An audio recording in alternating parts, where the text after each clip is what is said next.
Sure. I'm Benjamin. I'm with... Oh, yeah. Why not? We're not humble at all. Yeah. Hey there. I'm Benjamin. I'm with Lunar Ventures. Lunar is looking for computer science moonshots. So we're looking for people innovating in machine learning, databases, quantum computing, anything genuine computer science innovation. We're focusing on pre-seed stage as early as possible, 300K to $1 million investment size all over Europe. We'd love to work with you, get your rocket engines going on tech strategy, hiring, and communications. Perfect. Thanks for the pitch. Next up, we have VK of RTP Ventures Global. Still. Hey guys, I'm VK. We back ambitious founders across the globe with early stage checks up to 30 million. Great to be here and excited to hear what's going to be pitched later today. Thanks so much. Next up, we have Can Sarakulu of SeedStars OUR Capital. Euro, yeah. My bad. Hi, I'm John. I'm an ex-entrepreneur myself, previously founded two startups and exited them. Since 2015, I'm on the investment side, and with my first fund, I achieved 3 exits. Hopefully the 4th one is coming up. I'm raising a new fund in cooperation with SeedStars, and it's going to be a regional fund. Even though we are based in Istanbul, Turkey, we will also cover up CE as well. And after the pandemic and all lockdowns, I'm very happy to be here in TechChill. Thank you. Thank you so much. Then we have Seem Teller of Lemonade Stand. Hello, I have the best name, both Seem and Lemonade Stand. Early stage Baltic and East Europe investor, former operator, so I know some of the pains that some of the founders are going through. And have a portfolio of 35 startups here, so a lot of helping within the portfolio as well. Happy to be here. Thanks so much. And last but definitely not least, we have Andra Bogdanaite of Startup Wise Guys.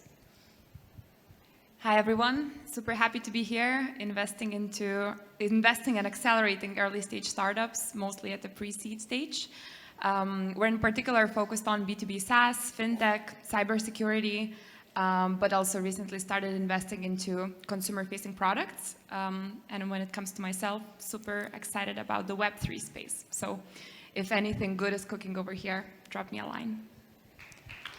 Thanks so much. Excited to have all of the members of jury here.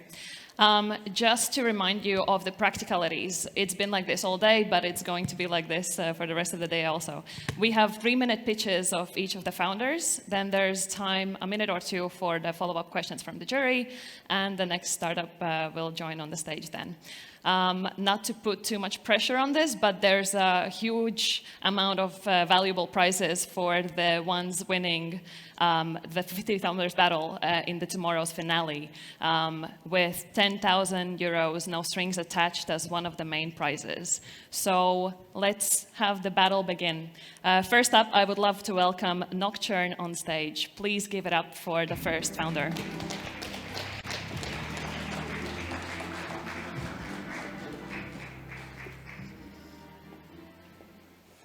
Hi everyone, I'm Ella, CEO and co-founder of Nocturne, a spin-off from one of the largest medical university hospitals from Germany. In 2019, there were more than 67 million people suffering from multiple sclerosis, Parkinson's, Alzheimer, causing the healthcare system per year more than 800 billion euros.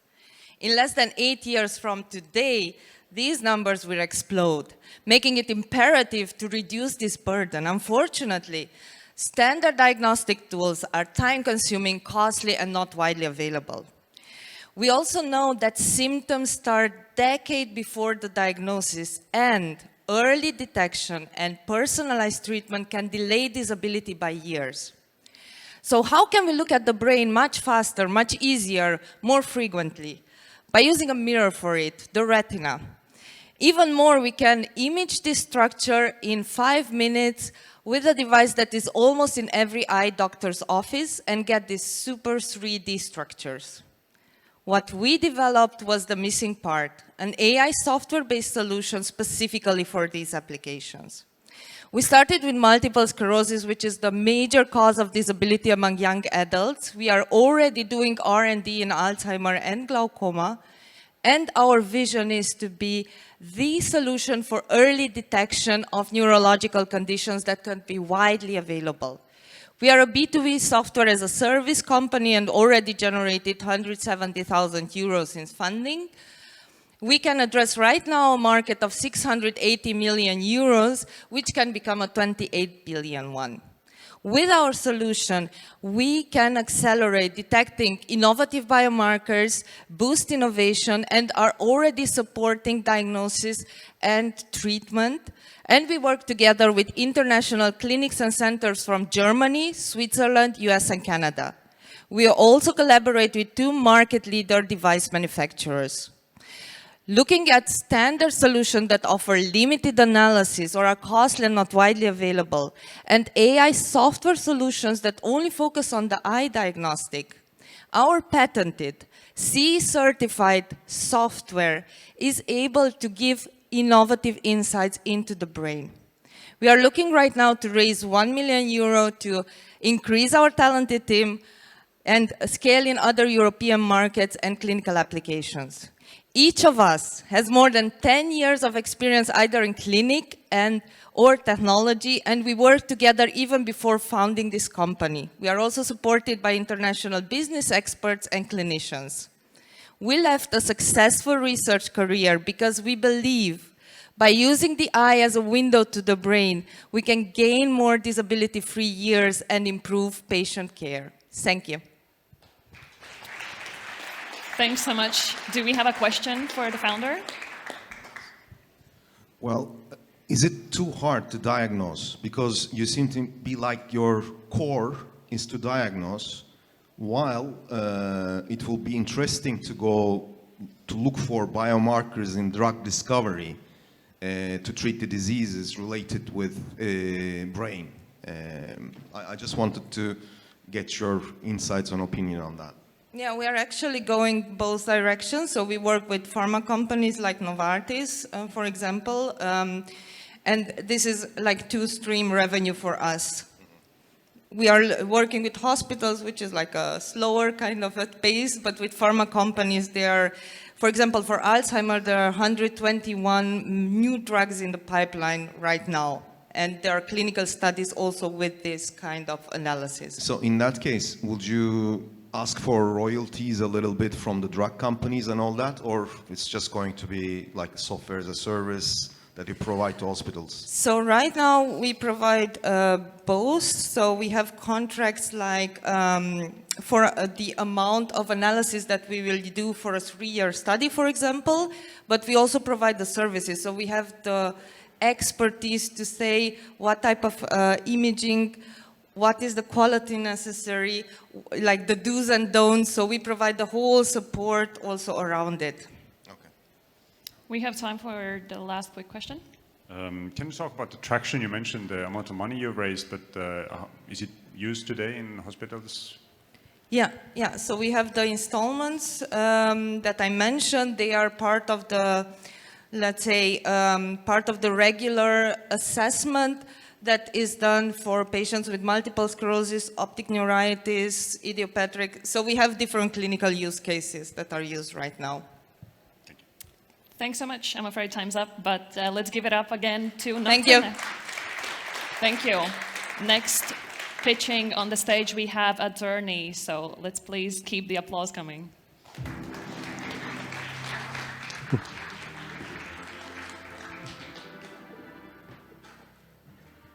Hello, my name is Alex and I am CEO of Adorney, digital contractor for real estate owners. Real estate is one of the major needs and the biggest assets in today's world. And in order to use it sustainability and safe, you must properly manage it and maintenance. And it costs up to 71% of the total cost of the building ownership. But property management and maintenance is quite complicated and time-consumable activities that must be done by professionals. Professionals are cost a lot, and it's hard to find the trustable one with right certificates and permits for doing the job. We understand that landlords, vendors, developers, and property management have to face such kinds of problems to manage it all, and we want to help them to go through it. Adorney is a B2B platform that simplify and automate the process of property management and help to save cost from contracting the vendors for management services. It collects data from state registers and construction models, create a digital building, and pre-filled tender documentation, put this tender on the marketplace, and make a smart digital contract from it, and help to manage it afterwards, and of course it's covered the settlements. Today, users are still using fragmented and complex software solutions and spend a lot of resources for manage their properties. With our solutions, users can save up to 2 FTE annually, and either that can extend the life of the buildings and building user satisfaction. We have already quite a lot of market players in this area, but we take best of them and create a hybrid solution for the customers. We have a big potential in this market, and we started from Estonia because it's quite highly digitalized in our country, and we're going further to European Union. We have our platform is subscribe-based platform, and we make 2 cores of it. Now we have one prototype validation phase and moving forward with MVP launch in the end of this year. And we have strong and dedicated team with 10+ years of experience in digitalizing and real estate management activities. And we're looking for financing up to 250 euros to moving forward with MVP and first payable customers. Thank you. Okay.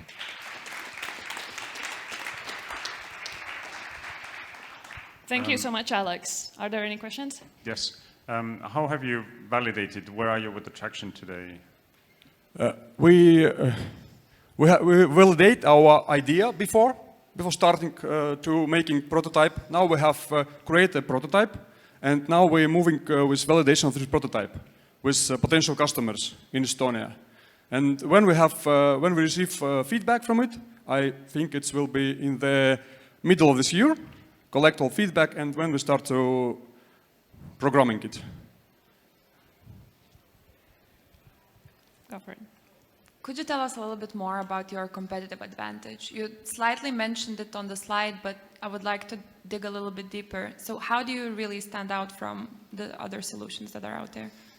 There are two sides of these competitors. One side of this who is dealing mostly with this short-term jobs. If you have some repair, sink, or change a bulb. Other side is open platform. You must be a professional in this area to fill this complex technical description for the tender. But we compare it together and pre-fill regarding all the technical documentation that have in construction models and this stage registers and in our hands to create a simple solution for them. Thank you so much to Adorney. I'm afraid that's all the time we have. Before we welcome the next startup on stage. Next on stage we have Blackswan Space. So please keep the applause coming while the founder is getting on the way.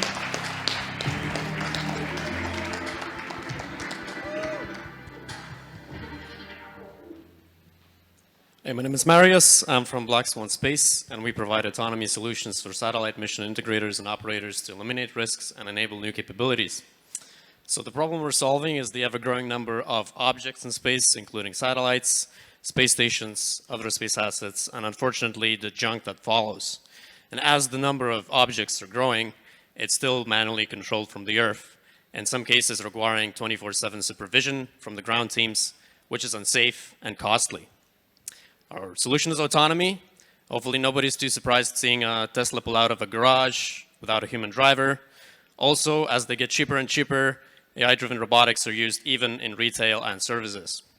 So we want to take those technologies and we want to apply them to space, reducing costs, minimizing risks of making mistakes, which is very important in the space industry, and most importantly, expand the new capabilities by giving satellites the opportunity to move around and pick up things.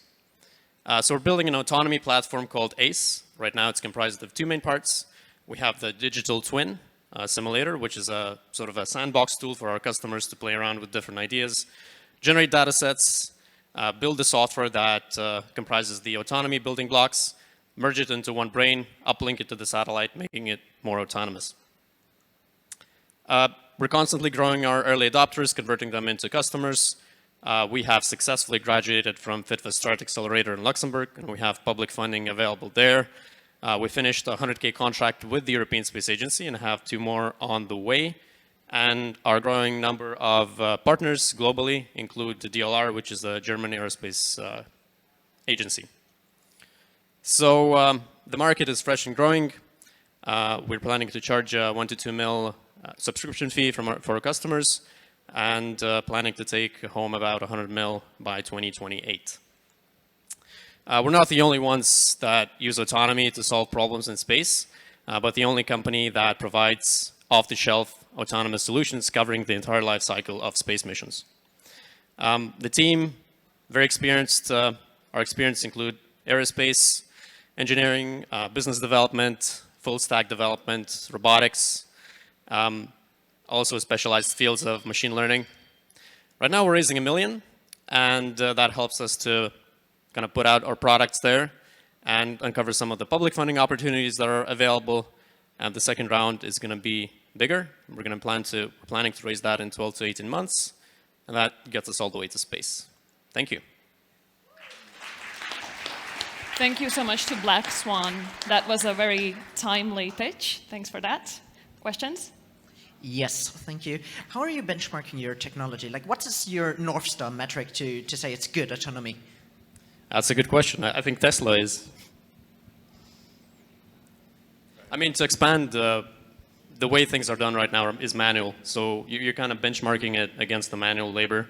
Obviously, if you use autonomy, you don't want things to crash in space because you screwed something up. But yeah, I mean, in general, most of the things are done manually, so that's kind of your benchmark. And of course, I'm not saying that we're going to come up with an AGI, but the very specific fields of space physics allows you to apply those technologies in sort of very niche ways that they're way better than any human operator. Question? I look into this vertical through different startups, and as far as I know, the major problem now is the waiting times. Like, you have to really wait to send the satellites for 2 years, whatever the demand is. Does it help in that regard to solve the bloodiest problem in that vertical as well? Yeah, absolutely. So that's kind of covered by the digital twin. So that gives our customers the opportunity to quickly prototype different ideas and see what works and what doesn't in simulations, real-time, realistic physics. Really cuts down the time by 40 to 50%. Yeah. Is there a final question? Sorry, just to be clear, can you retrofit this to existing satellites, or is it only for satellites going forward? There are some limitations, yeah. So, if you use deep learning, you need enough processing power. So we will not be able to fit certain parts of our platform into old satellites. But new satellites are turning into pocket phones. They have enough processing power, just like the phone, to sort of run, Google, AI, things like that. So yeah, we see no problem going into the future. Thank you so much to Blackswan Space. Thank you.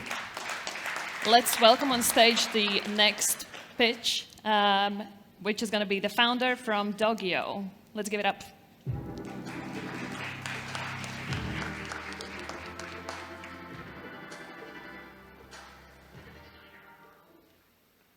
Hello, my name is Alex, and I'm one of the co-founders of DOGIOH. What started off as a rogue idea has turned into a full-fledged project with 12 team members working day in and day out, trying to revolutionize the crypto play-to-earn metaverse space. There are currently quite a few problems with the space, some of them being the high entry barrier for new players, the NFT utility, and the play-to-earn mechanics being dependent on more and more people joining to keep them sustainable. So behold DOGIOH, an NFT gaming project that's building an arcade of games that will be action-packed and skill-based. Our first game is going to be DOGIOH Fight Club. Think Tekken, Street Fighter, Mortal Kombat. But on top of that, add the crypto things, NFTs in the form of DOGIOHs, upgradable, playable, and unique. On top of that, we have our own in-game currency that will be used for trading and purchasing items. We're entering an exciting market just in 3 years, from 0 to 14 billion. And the market's estimated by 2026 to be at 190 billion. We have stiff competition though. Axie Infinity, Sandbox, Illuvium, they're the front runners. And they have a player base from 5 to 6 million estimated currently. And the market valuation for them is estimated to be at 6 billion. But we come prepared. Just in 3 months, we have locked 310,000 in liquidity. Our market cap is set at 400,000, and we're on 2 chains, both Ethereum and Polygon. We have huge partners backing us, Polygon Studios, OVR Metaverse, Elk Finance, just to name a few, to help us expand in the space and grow. We currently have multiple income streams, NFT sales, token sales, transaction fees, and we plan to expand on staking, brand deals, skin items, map sales, and our also DAO portfolio. Which brings us to the next point. The future is bright for us. We're currently in the works of creating our governance token that will help build us our own DAO and our own staking pools. And we plan to expand to other companies and other projects to establish us as one of the major players in the space. We're currently looking for investors, advisors and mentorships, Web2 partners, game testers, community members, and also potentially anyone who's interested to be part of our team.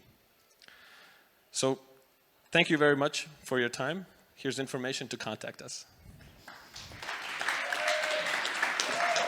Thanks so much. Applause, well deserved. A great presentation. Thanks.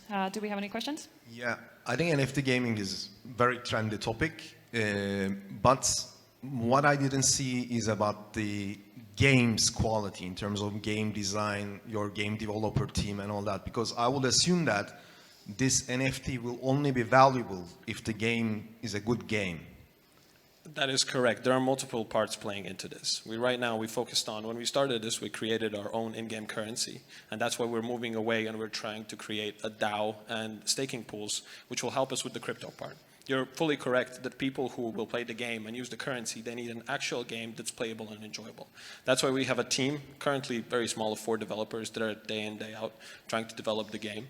And we are launching our alpha in the upcoming month, and we're going to test it and tweak it accordingly to our community's guidelines, sort of to what they want to see and what excites them. You mentioned that Axie Infinity has the problem that you need constant inflow of new players, and you're fixing that. How exactly? We're fixing that by moving away from the play-to-earn model to play and earn. That's sort of our mentality. Game comes first, and then there's the things on top. There's a great example of a huge game, CSGO. For example, they're Web2. But still, they have the things of skins. You can get drops, you can get items, you can get these things that other people are interested to, but that don't depend on them influxing. So that means that players can earn while playing the game. They don't have to, it's not work. It's a side thing. It's not the major point that we want to keep the emphasis on. Is there a final question? Yeah, if I may just follow up on this. So does it mean that you are trying to target more the traditional players as opposed to the crypto players? And if yes, then how are you planning to bring them into the crypto space? Both. I feel that it's a mix of both. We also want to bring in the normal players from the normal player bases that exist, as I mentioned, the huge games, which still have a cult following. But they don't have a good game to play. Everything that's currently on the market, it's based on earning. So all the focus right now is in the Asian market, where they have mobile games and it's actually like work for them. So we want to strive away from that, and we want to mix it up with both, that we have both elements. At the beginning, we want to get the community that's in the crypto and gaming space, so we want to focus on the Asian market, so that's why we want to give them some things, rewards, more. But later on, we want to transition into the stage where it's more about the game, less about the crypto, and it's a side thing to help hold and sustain our ecosystem. Thanks so much. Let's give it up for DOGIOH. As the next startup pitching on the stage, I want to welcome Mission Space. This one. That's it. To the next one. Give it up.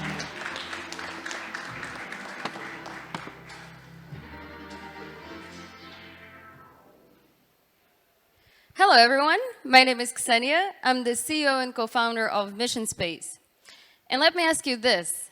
How many of you know or have heard about space weather? Wow, that's impressive. And that same space weather just knocked out 40 out of 49 Starlink SpaceX satellites that cost them about $100 million in losses. And at Mission Space, we are building the world's first commercial system to monitor exactly that. So when I'm talking about space weather, I'm talking about the solar radiation that comes from geomagnetic storms, cosmic rays, and coronal mass ejections. Strong storms can severely interrupt satellite systems, mess up radio and GNSS signals, shut down electrical grids, and expose people to threatening radiation doses. Oopsie.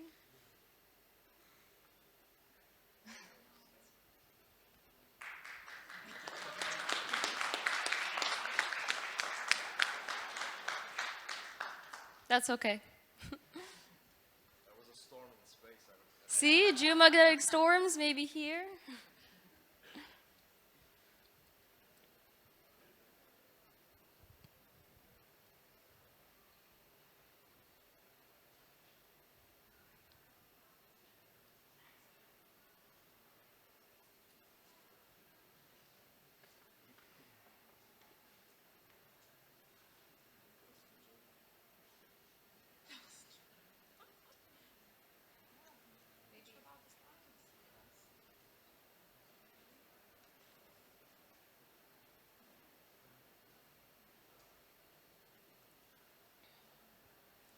Can we skip that slide and go to the next one after, or does it not let?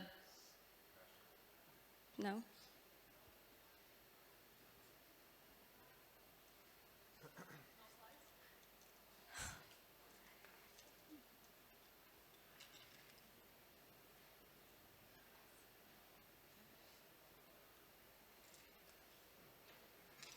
No, but you have the presentation.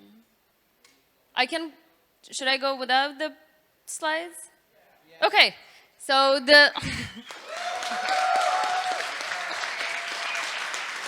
thank you. So the economic impact of space weather on the US and European economies alone amounts to more than $10 billion per year. And with so many technologies being at stake, right now we find out about those deadly storms from only a couple of agencies in the world that rely on outdated and legacy systems. Those satellites were launched into space more than 10 to 15 years ago, and the information is not ready for user consumption. So at Mission Space, we are building a network. We're building an infrastructure. We're launching our own sets of detectors into space to get our own data. The first one of our satellites will be flying on top of SpaceX Falcon 9 rocket in January of 2023. And with that, we're selling access to our API decision support tool and an intelligence system for the industry leaders to detect, predict, and warn about those space weather storms. Our engineering team developed 2 detectors that form the basis of our system, and those detectors have already flown in the stratosphere, received their flight heritage, and have defensible IPs. And behind the technology stands the great team of digital innovators and experienced satellite engineers. Our technical team has more than 100 years of space satellite engineering experience combined with participation in several NASA Space Shuttle flights missions. So far, we've signed the first contract in history for such services procurement by a satellite operator. We have more than 2 million euros worth of service contracts in our pipeline and 15 interested beta testers in the release of the platform in the summer of this year. So far, we've raised our pre-seed round of 250K. We have our detectors built and ready, and they're currently being integrated and sent to the United States. We are expecting the launch of our platform version release in the summer of this year, and are currently raising a $1 million seed round in order to expand our team, run our paid pilot projects, and start generating first revenues.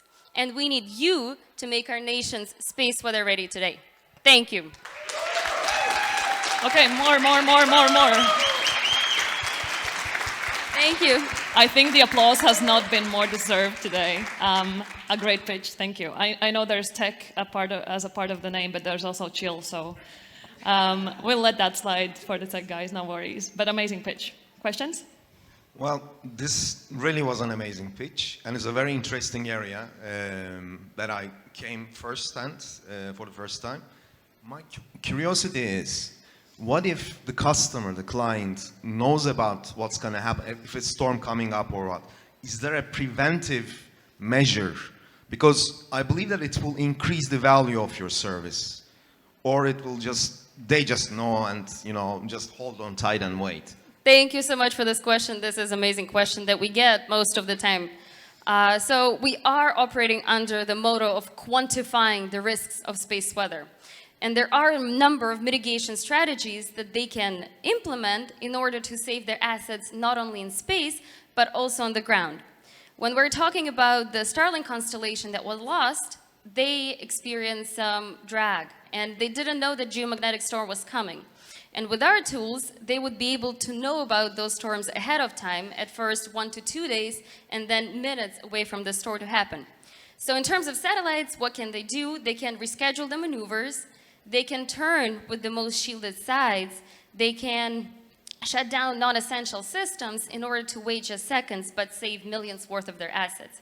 And when we're talking about electrical grids, they can redistribute the voltage also for seconds if they know exactly when the storm is coming, in order to avoid those huge service interruptions. I see. Thank you.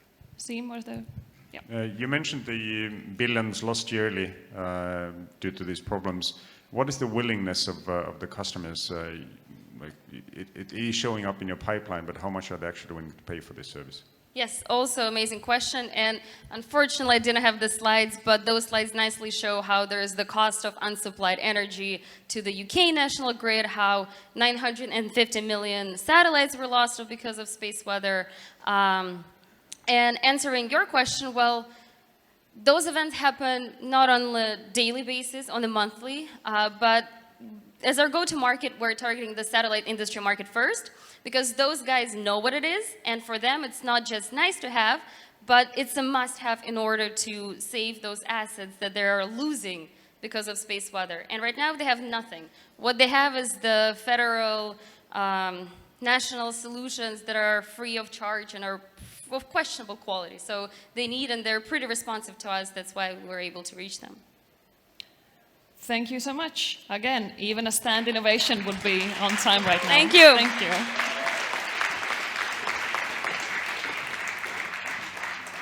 With the tech part being figured out, I would like to welcome on stage our next startup founder from My 3D Cloud. Let's give it up.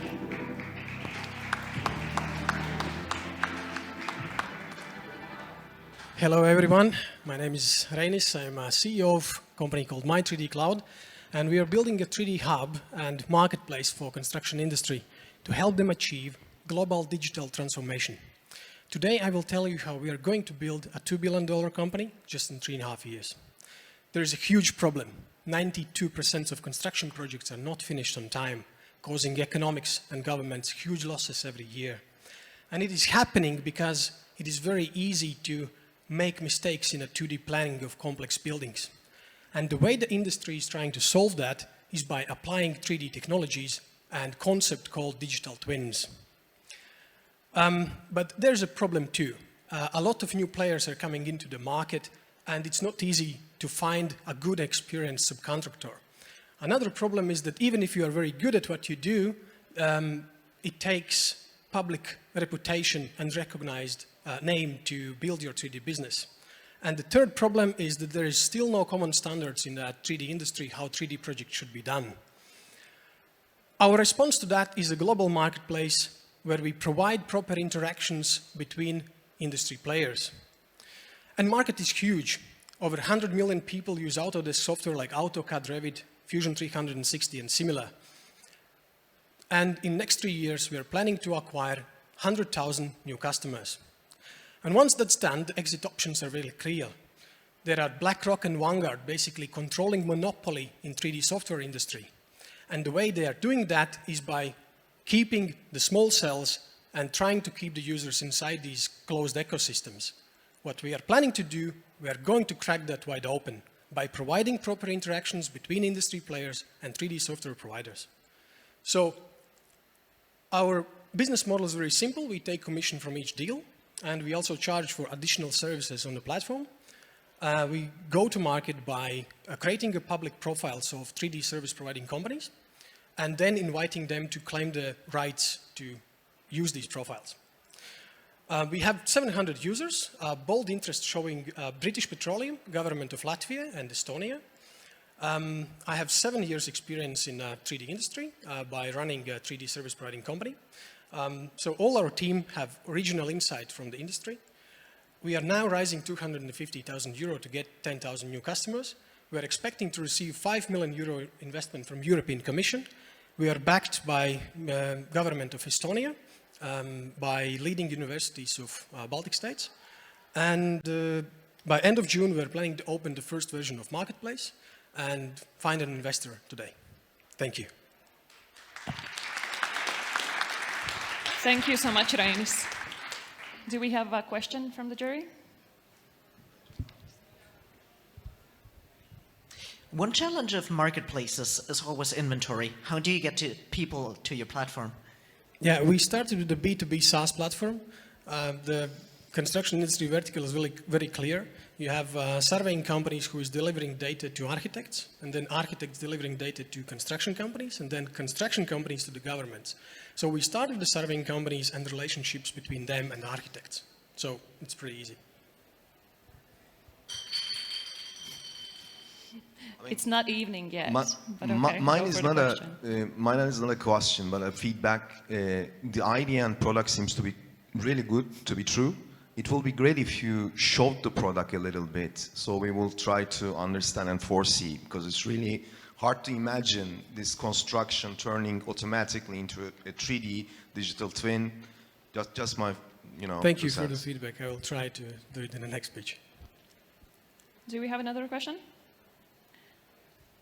See? Can you talk a little bit about the competition and what's your advantage over them?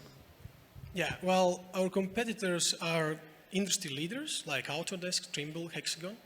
And the problem with them is they are limited to their corporate philosophy. So they actually cannot go outside the box. And I think that's a very good opportunity for us right now in the market. And no one else can do that. Thank you. Let's give it up for My 3D Cloud. Thanks a lot. I'm happy to welcome on stage the next startup founder from Norbite. Let's give it up to the founder.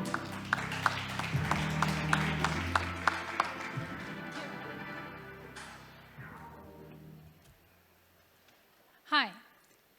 Norbite upcycles plastic waste into healthy food solutions. Yes, you heard it well. So basically, we are tackling two out of the biggest problems that we are facing today: handling of plastic waste and providing with healthy food for all. Our solution is both inspired by nature and scientifically proven. It is based on one specific insect, the Grittovax moth, and we have developed a scalable technology that allows the insects to digest more than 80% of commonly used plastic and polymeric materials, which means that we can tackle packaging, textile, furniture, copolymer, mixes, all those lasting waste streams where everything that can be recycled has been already taken out, and the only destination of those lasting waste streams would have been the incineration. And our method is reducing CO2 emission by 67% compared to the incineration. By the end of the process, we obtain high quality and nutritious ingredients such as proteins and lipids for food and feed applications. And even with rice, the poo of the insect is used as biofertilizers, making this process a perfect example of circular economy. But it also gives us access to a particularly interesting business model, where we're benefiting from two convergent revenue streams: handling of plastic waste and selling of healthy food products, which allows us to keep our price very low for our customers while maintaining high profitability for the company.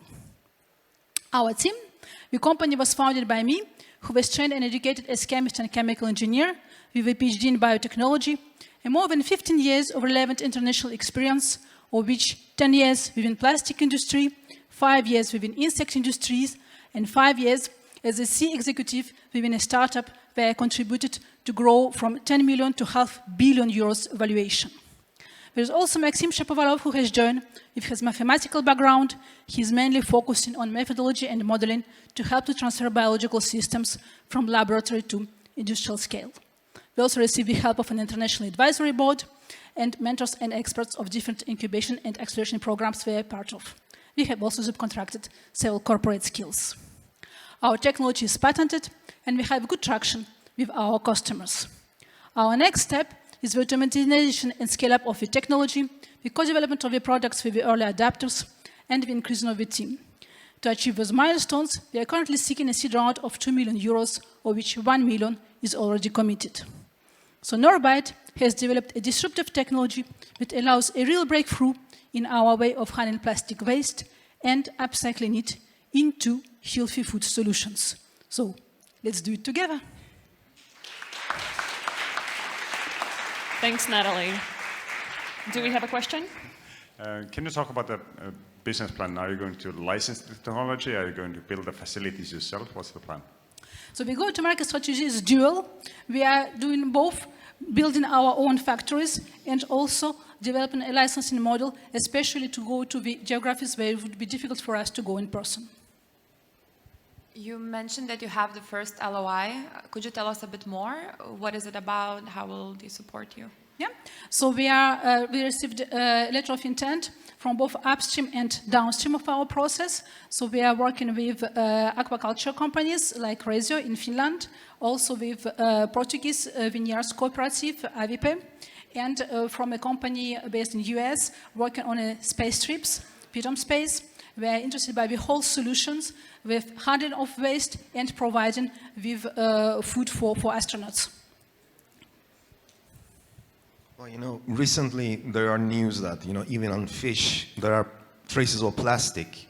So once these consume the plastic and when we use them as fertilizers, there is no trace, zero trace of polymers or plastics in the food chain. Is that correct? Yes, nothing has been found until now. And is there a test or like a FDA approval that you have to go through that? So there have been some academic research conducted on that, but as you mentioned, to get approved for the European market, we need to make compliance of EFSA, European Food and Safety Agency. In the US, it would be the FDA, but the roadmap is known. There's nothing new to make, so it's like any new fertilizers that you are putting on the market, you need to go through this process. Thank you. Is there a final question?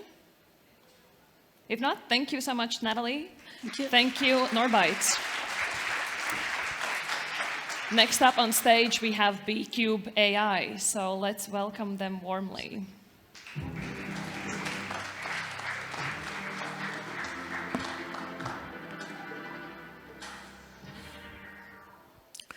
Hello, everyone.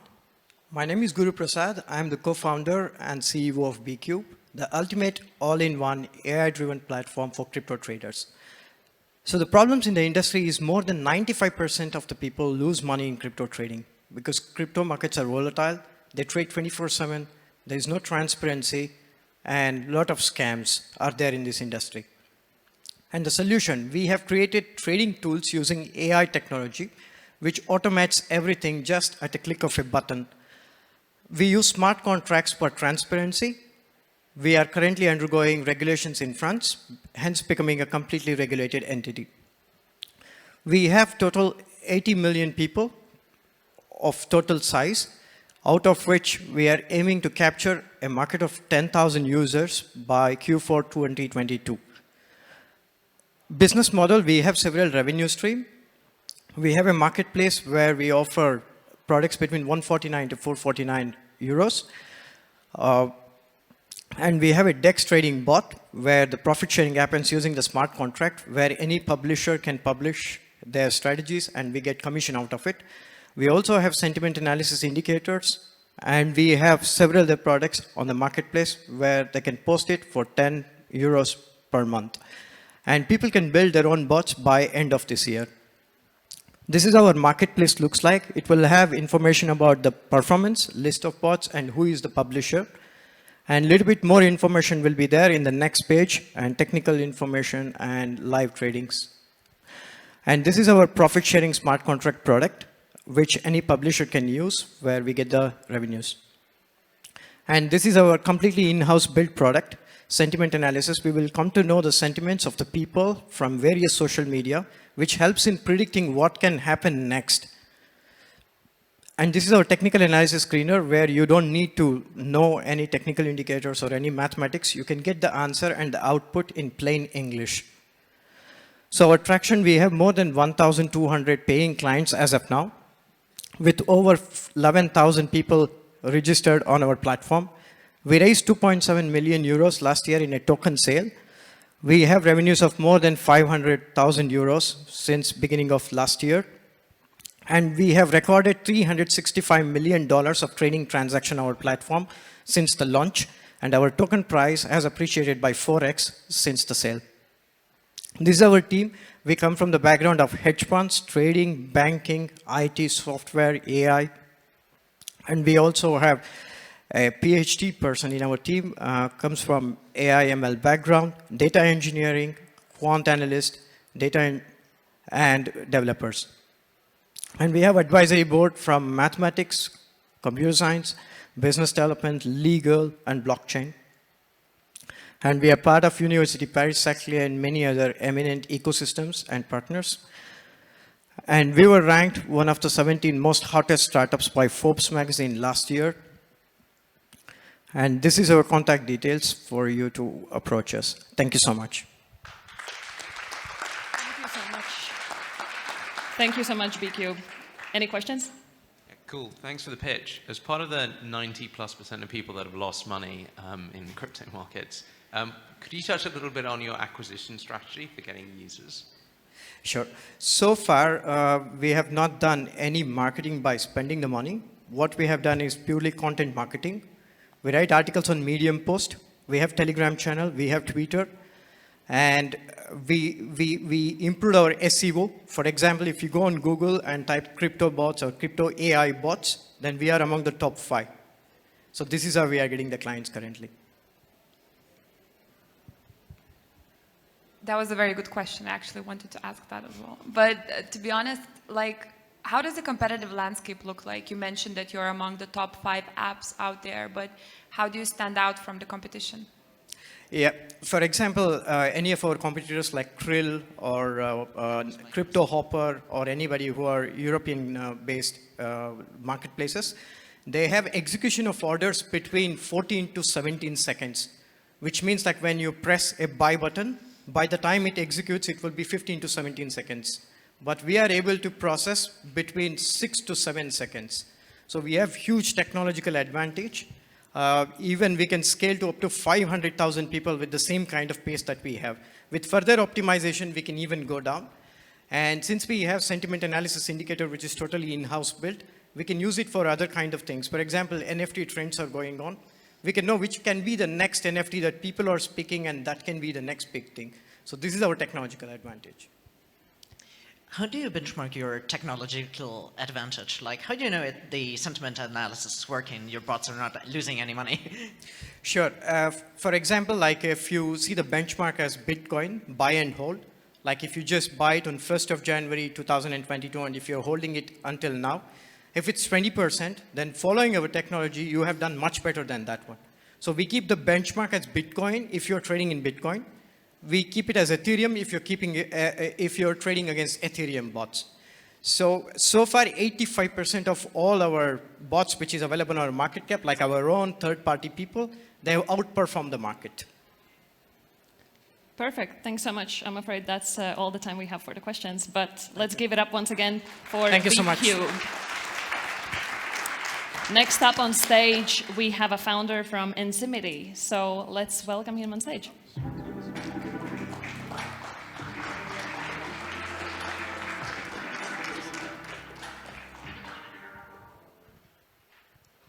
Hello, everyone. I'm Andre on behalf of Enzymity, and we're building a bio platform for true plastics circularity. So here's old news. More than 90% of today's new plastic is still made from fossil fuels, 9-0. So our solution to this mess is enzymatic biorecycling, breaking down plastic waste with the help of nature-inspired active proteins, or enzymes, which have been engineered for efficiency and scale. The resulting monomers can be retrieved and used to create new high-quality plastic, again and again and again, a potentially infinite loop. So what about the existing plastic recycling? Well, the way it's currently being done is mechanical, which essentially means that plastic waste is being remolten into lower quality, lower value products. In contrast, our process results in chemical precursors to plastic, which means that there's no degradation in quality between the loops. In addition to that, enzymes are highly selective, which means there's lower pre-processing requirements, and they act close to room temperatures, which means lower energy demands. Due to the latter fact, our process results in about 50 to 60% less CO2 emissions as compared to virgin plastic production from fossil fuels.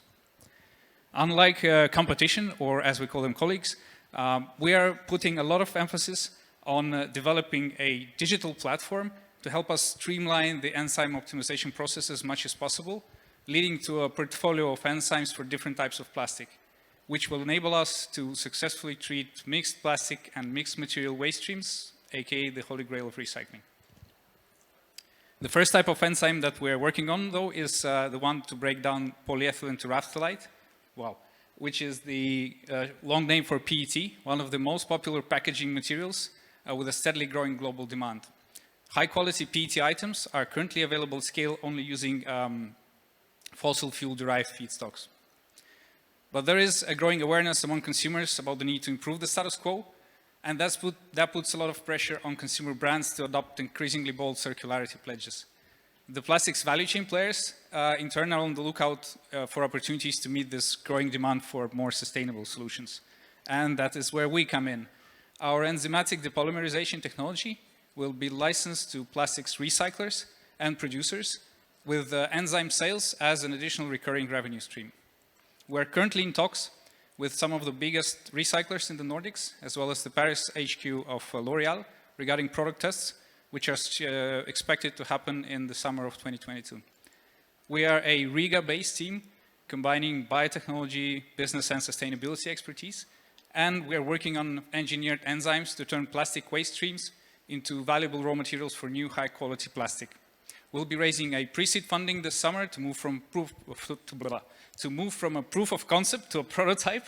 And that's it for me. Thank you very much for your attention. Thank you, Enzymity. Are there any questions? Sure. How do you think about developing enzyme IP yourself and being vertically integrated versus focusing on software only and building like a SaaS tool for others to discover enzymes? To be frank with you, we started with the first thesis, so to speak. But we're now moving more and more to the second model, where we actually are putting emphasis on the software part, because that we can see that potentially allows to capture much more value and can also be transferable to other types of polymers. For example, cellulose is also a polymer, and there are certain enzymes which break down cellulose, but they're quite slow and inefficient. So they can also be potentially optimized for higher efficiency, which means the forestry industry can also be interested in this. How unique is this? What's the IP in-house? By uniqueness, you mean the enzymes themselves or the process? How easy it is to copy what you're doing? All right. In terms of the enzymes themselves, we are going to patent the variants which will be used industrially. which doesn't really kind of stop people from copying them in the sense that unless we are defending our copyright. But that's why also we're putting more emphasis on the computational platform, because it's much more difficult to copy, let's say, machine learning and other tools that will be used for enzyme optimization. Perfect. Thanks so much. Thank you. Let's give it up to Enzymity. And I can't believe I'm about to say this, but we are about to have the startup number 50 on the stage. So the concluding startup of the day. Let's give it up for Reselo. Hello.